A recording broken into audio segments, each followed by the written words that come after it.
एक बार फिर छलका है टीवी की तुलसी वीरानी यानी स्मृति ईरानी का दर्द। डिलीवरी के सिर्फ 2 दिन बाद ही शूटिंग के लिए लौट आई थी सीरियल के सेट पर। पैसों की तंगी के बीच हर वक्त सताता था काम छिन जाने का डर। जिस रोल की वजह से घर घर में हुई थी मशहूर, उसी रोल के लिए कई बार खतरे में डाली थी जान। जी हाँ, आसान नहीं था स्मृति ईरानी के लिए तुलसी वीरानी बनना। सीरियल्स की दुनिया में अपनी खुद की अलग पहचान बनाने के लिए स्मृति को कड़ी मशक्कत करनी पड़ी थी और कई कुर्बानियां भी देनी पड़ी थी।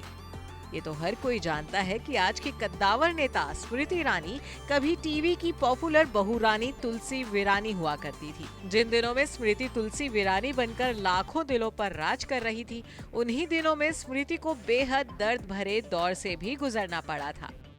कुछ वाक्य तो ऐसे रहे जिन्हें आज भी स्मृति भूल नहीं पाई है। ऐसा ही किस्सा है तब का जब वो पहली बार मां बनी थी। और हैरानी की बात तो ये है कि डिलीवरी के सिर्फ 2 दिन बाद ही स्मृति शूटिंग के लिए अपने सीरियल क्योंकि सास भी कभी बहू थी के सेट पर पहुंच गई थी।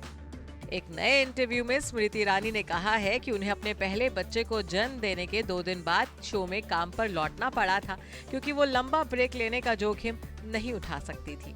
स्मृति ईरानी ने कहा है कि मुझे याद है जब मेरा पहला बच्चा हुआ था, बच्चे को जन्म देने के 2 दिन बाद मुझे काम पर वापस जाना पड़ा क्योंकि मेरे पास पैसे नहीं थे। बच्चा हुआ और 2 दिन बाद काम पर लौट गई। आप बच्चे को संभालते हैं, आप अपना काम भी देखते हैं, आप अपनी हड्डियां तोड़ते हैं। मेरी हड्डियां आज भी दर्द करती हैं।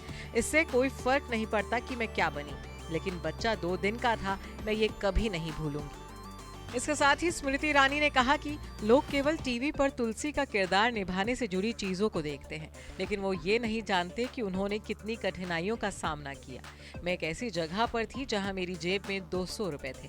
मैं बुखार में महालक्ष्मी स्टेशन से फेमस स्टूडियो तक चल कर गई। घर वापस जाकर सोचा कि अगर मुझे अगले दिन काम नहीं मिला तो मेरा क्या होगा, क्या करूंगी मैं।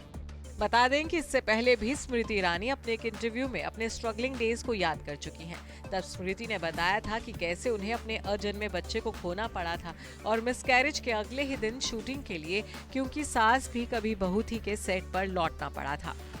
सिर्फ इतना ही नहीं, तब एक को एक्टर ने स्मृति पर झूठ बोलने का इल्जाम लगाया था और फिर स्मृति को अपना सच साबित करने के लिए अपने मिसकैरेज के पेपर्स तक एकता कपूर को दिखाने पड़े थे। Bureau report, E24।